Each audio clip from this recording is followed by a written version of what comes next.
था, अब जब हम multi party competition Republican state बन गए हैं तो उनको वर्किंग स्टाइल में, उनके मैकेनिज्म में कुछ चेंज तो लाना है ना। वो तो रिपोर्ट ऑफ सिविलियन गवर्नमेंट को करेंगे ना, वो सिविलियन गवर्नमेंट ही करेंगे।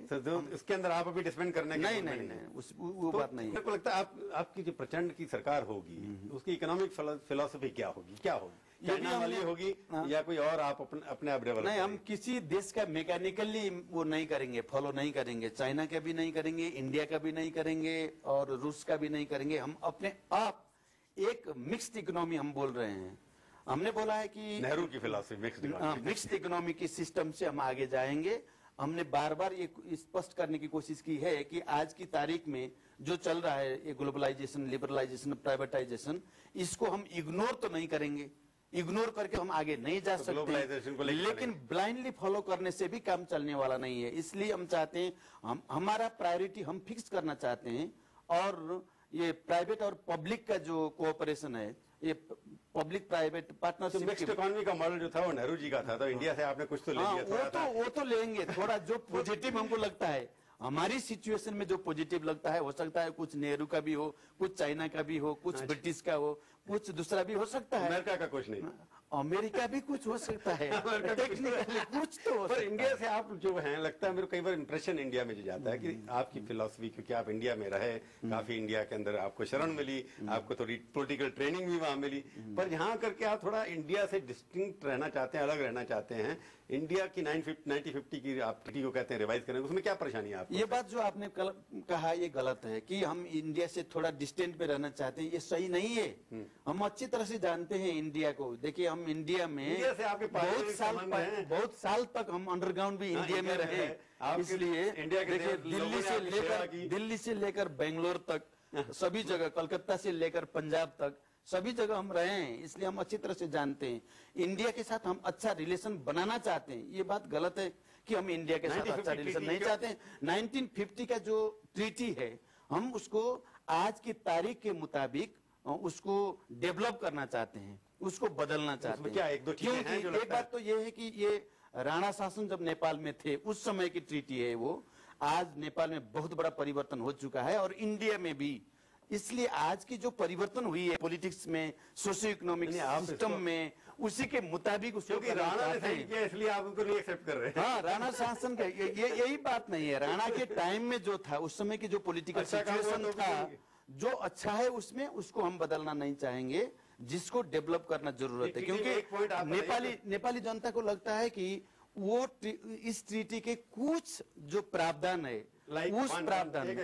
उस प्रावधान से नेपाली को उतना हित नहीं हुआ है। पर उसमें लगता नहीं कि आप चाइना के ज्यादा नजदीक हैं, लोगों पे ऐसा शक? ऐसा नहीं। पॉलिटिकल टर्म्स में हमने बार बार ये पोजीशन क्लियर करने की कोशिश की कि हम पॉलिटिकली इको डिस्टेंस बनाएंगे, लेकिन इंडिया के साथ हमारा जो हिस्टोरिकल, कल्चरल और ज्योग्राफिकल रिलेशन है, उसके मुताबिक हमारा स्पेसिफिक कुछ कंक्रीट रिलेशन बन जाता है दिल्ली के साथ, उसको हम कभी इग्नोर नहीं कर सकते हैं, नहीं करना चाहेंगे और नहीं करेंगे। कल्चरली तो इंडिया के नजदीक हैं आप। हाँ, नजदीक है। हिस्टोरिकली हमारा एक अच्छा वो रिलेशन है और ज्योग्राफिकली भी हमारा जो ओपन बॉर्डर है, ये सब के चलते इंडिया के साथ हमारा स्पेसिफिक रिलेशन बन जाता है। ओपन बॉर्डर की बात जी, इंडिया में एक लोगों को डर लगता है, मैंने कई रिपोर्ट्स पढ़ी हैं कि पाकिस्तान जो काठमांडू जो है वो एक किस्म से ISI का सेंटर बना हुआ था, यहीं से प्लेन हाईजैक हुआ सबसे लास्ट में जाकर के।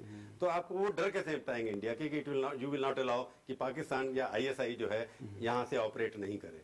नहीं, हम तो उसके पक्ष में कभी भी नहीं थे लेकिन हमको बहुत दुख लगता था जब हम रेसिस्टेंस मूवमेंट में थे, आर्म्ड रेसिस्टेंस मूवमेंट में थे।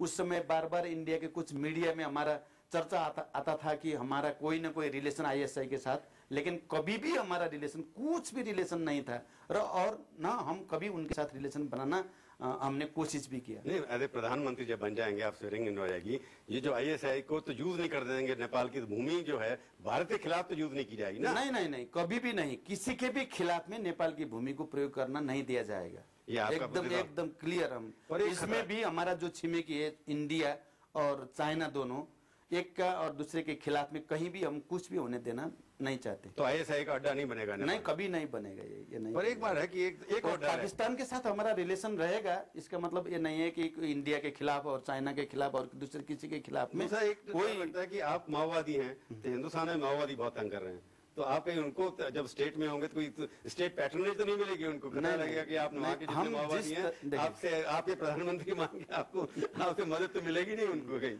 ऐसी बात नहीं है। हम जिस तरीके से बुलेट से अब फिर बैलेट तक आ गए हैं और जो मैसेज हमने दिया है, और इंडिया के माओइस्ट को ही नहीं पूरी दुनिया को माओइस्ट को ही एक नई मैसेज गया है, मैसेज चला गया है कि बैलेट से भी हम सत्ता में आ सकते हैं और ये परिवर्तन के लिए, नेपाल के मजदूर किसान के लिए, यहाँ के जो उत्पीड़ित लोग हैं वो सबके हित में हम काम कर सकते हैं, एक मैसेज चला गया है। मुझे लगता है कि इससे बहुत बड़ा डिबेट पूरी दुनिया में खड़ी होगी। आप कह रहे हैं हम दोस्ती बढ़ाना चाहते हैं हिंदुस्तान की तरफ से, पर आपके यहाँ हमारी पॉलिटिकल पार्टी कुछ बहुत परेशान दिया। बीजेपी ने तो एक प्रस्ताव पास कर दिया कि आपके आने से खतरा, पता नहीं क्या हो गया। तो आपको क्या लगता है कि बीजेपी का जो प्रस्ताव है वो गलत है? हाँ, मुझे लगता है कि मुझे थोड़ा दुख भी हुआ है। बीजेपी का जो रिजोल्यूशन नहीं आई है और हमारे साथ बातचीत किए बगैर, क्योंकि हमारी तरफ से कोई दिक्कत होने वाला नहीं है हिंदुस्तान में। और ऐसे परिस्थिति में बीजेपी का जो रिजोल्यूशन आया, मुझे लगता है बहुत मनोगत हुआ है। मनोगत है, मनोगत। हम चाहते हैं कि लीडर राजनाथ सिंह जी के साथ, वाजपेयी जी के साथ, आडवाणी जी के साथ अच्छा बातचीत करके हम मिल के आगे जाना चाह रहे हैं। ऐसे परिस्थिति में, क्योंकि हम एक शांति का, पीस प्रोसेस का और एक डेमोक्रेसी का नई तरीके से नेपाल में हम एक मॉडल खड़ा कर रहे हैं और हिंदुस्तान का उसमें अच्छा कोऑपरेशन रहना चाहिए सभी पार्टियों का, ऐसा हमारा विश्वास है। ऐसे परिस्थिति में बीजेपी का जो रेजोल्यूशन आया है, मुझे लगता है कि वो सही नहीं है। दुख हुआ है। तो आप तब भी उनसे दोस्ती बनाना चाहते हैं और हमारा नेपाल में जो शांति और डेमोक्रेसी की जो अभी नई युग की शुरुआत हुआ है, उसमें सभी पार्टियों का एक अच्छा सहयोग हम चाहते हैं। ये सब चीजें जो गलतफहमी है, ये सब दूर हो सकती थी अगर आप जो इंडिया आ रहे थे, आए नहीं। अब कब आएंगे आप इंडिया? नहीं आए, ये बात नहीं है। हम आ रहे हैं। गवर्नमेंट बनने के बाद हम दिल्ली आएंगे, सबके साथ बातचीत करेंगे। एक बात और देखिए, जैसे लंदन या अमेरिका जहाँ भी मोनार्की थी, मोनार्की एक इकोनॉमिक सोर्स भी था कि लोगों का मोनार्की की लाइफ में, मोनार्की की सिंबल्स में, टूरिस्ट आते हैं, हर जगह देखते हैं, पहले से देखते हैं। तो ये टूरिज्म का सिंबल आप नहीं रख सकते क्या यहाँ पर?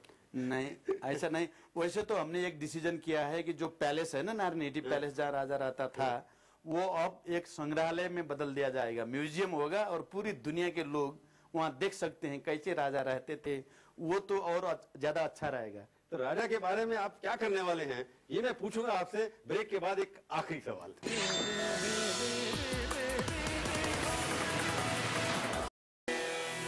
सीधी बात में आपका एक बार फिर से स्वागत है। अब हम पूछेंगे प्रचंड जी से एक आखिरी सवाल। 2001 में एक बहुत बड़ी घटना हुई, दरबार हत्याकांड हुआ, सारे लोग मार गए। लोग कहते हैं कि उसके अंदर एक षड्यंत्र था। आपकी सरकार जब प्रधानमंत्री आप बनेंगे तो उसकी कोई इंक्वायरी कराएंगे कि उनको पहले से दे दिया आपने, सॉफ्ट हैं थोड़े, पर उसकी इंक्वायरी कराएंगे या राजा को आप जिंदा रखेंगे पॉलिटिकली? वो तो राजा के बारे में तो हमारा फैसला हो चुका है। एक ग्रेसफुल एग्जिट का हम बात कर रहे थे, अभी हो भी चुका है। वो जो घटना है बहुत बड़ी घटना है नेपाल के इतिहास में, और ये बहुत नेपाली जनता को अभी तक पता नहीं क्या हुआ, कैसे अभी भी इसका क्या हुआ था पता नहीं है। इसलिए हम बातचीत कर रहे हैं पार्टियों के बीच में, इस घटना को किस तरीके से उसके गहराई तक, उसकी सच्चाई क्या है, उसके लिए कमीशन बन सकता है, इंक्वायरी बन सकता है, लेकिन अभी बनाने का हमारा कोई कॉन्क्रीट प्लान तो अभी नहीं है। तो आप राजा को अभी बिजनेस चलाने की परमिशन दे दिया? वो तो वो कॉमन सिटीजन के रूप में वो अपना बिजनेस कर सकते हैं। अगर राजा कॉमरेड बन गए तो वो हम स्वागत करेंगे। उसको ट्रांसफॉर्म होना तो जरूरी है। ट्रांसफॉर्म होंगे तो हम स्वागत करेंगे। ठीक है, हमने उनको पॉलिटिकल पार्टी बनाने की आजादी है, वो बना सकते हैं। वो आकर के पर उस मैसे कर का दरबार हत्याकांड का कमीशन बन सकता है? बन सकता है। आप उसकी कोशिश करेंगे अगर लगाए? उसके बारे में हम बातचीत कर रहे हैं। उसके बारे में उसके बारे में कुछ कमीशन हमारे स्टूडियो में आप आए, बहुत बहुत धन्यवाद। Thank you. तो ये थी आज की मुलाकात। सीधी बात का ये कार्यक्रम आपको कैसा लगा? आप अपनी राय हमें ईमेल के जरिए भी भेज सकते हैं। हमारा ईमेल का पता है sb@aajtak.com। अगले हफ्ते आएगी बारी किसी और हस्ती की। इंतजार कीजिए तब तक और देखते रहिए आज तक।